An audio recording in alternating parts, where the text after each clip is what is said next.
بسم اللہ الرحمن الرحیم۔ السلام علیکم ورحمۃ اللہ وبرکاتہ۔ غلام محی الدین نوری آپ کی خدمت میں حاضر ہے۔ آپ دیکھ رہے ہیں میرا یوٹیوب چینل الجھن کی سلجھن۔ دوستو، اگر ہم کسی کے ساتھ محبت کرتے ہیں یا پھر ہم کسی کے ساتھ نفرت کرتے ہیں تو اس کے اندر ایک چیز شامل ہوتی ہے جو ہمارے نفس کی مرضی ہوتی ہے، یعنی کہ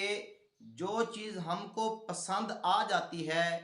ہم اس چیز کے ساتھ محبت کرنا شروع کر دیتے ہیں، اور جو چیز ہمیں بری لگتی ہے، جس چیز کو ہم برا جانتے ہیں، اس چیز کے ساتھ ہم نفرت کرنا شروع کر دیتے ہیں۔ سامعین محترم، یہ ہماری زندگی کا دستور تو ہے،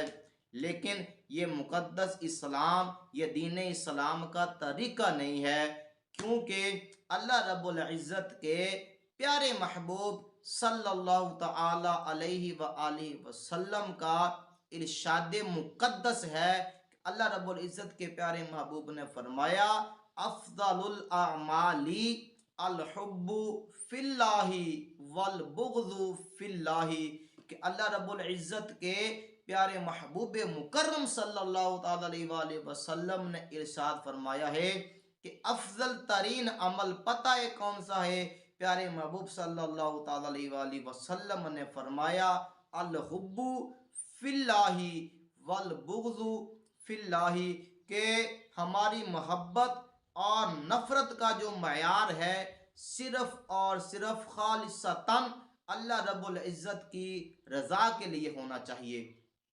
کہ اگر ہم کسی کے ساتھ محبت کریں تو اللہ تعالیٰ کی رضا کے لیے کریں، اور اگر ہم کسی کے ساتھ دشمنی کریں تو اللہ رب العزت کی رضا کے لیے کریں۔ سامعین محترم، یہ ہے افضل ترین عمل، یہ ہے سب سے فضیلت والا کام، کہ اگر کوئی ایسا بندہ ہے جو اللہ والا ہے، جس کی زندگی کے اندر نیکیوں کا ذخیرہ موجود ہے، جس کی زندگی کے اندر اللہ رب العزت کی محبت شامل حال ہے، تو پھر ہم کو بھی اللہ رب العزت کی رضا کے لیے، اللہ تعالیٰ کی خوشنودی کے لیے اور پیارے محبوب صلی اللہ تعالی علیہ وآلہ وسلم کے اس فرمان مبارک پر عمل کرتے ہوئے اس کے ساتھ محبت کرنی چاہیے۔ اور ایسا بندہ جو اللہ تعالیٰ کی حدود کو توڑنے والا ہے، اللہ تعالیٰ کے فرض کردہ چیزوں کو پامال کرنے والا ہے، تو ایسے بندے کے ساتھ ہم کو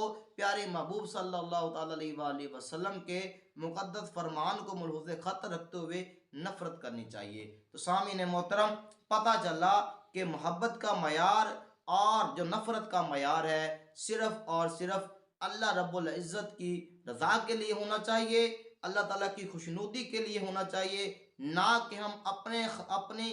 نفس کی اتباع کرتے ہوئے، خواہشات کی پیروی کرتے ہوئے ہم چیزوں کو اچھا یا برا نہیں جان سکتے۔ تو سامعین محترم، موسیٰ علیہ السلام جب کوہ طور پہ گئے تو اللہ رب العزت نے ارشاد فرمایا اے موسیٰ بتا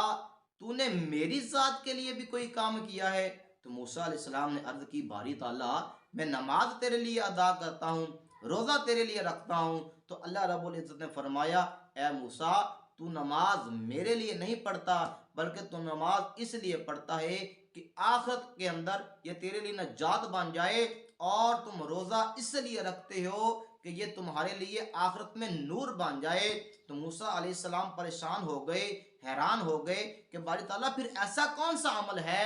ایسا کون سا کام ہے جو صرف اور صرف میں تیری ذات کے لیے کروں؟ تو اللہ رب العزت نے فرمایا اے موسیٰ تو میری رضا کے لیے، میری ذات کے لیے کسی کے ساتھ محبت کر، اور میری ہی رضا کے لیے کسی کے ساتھ دشمنی کر۔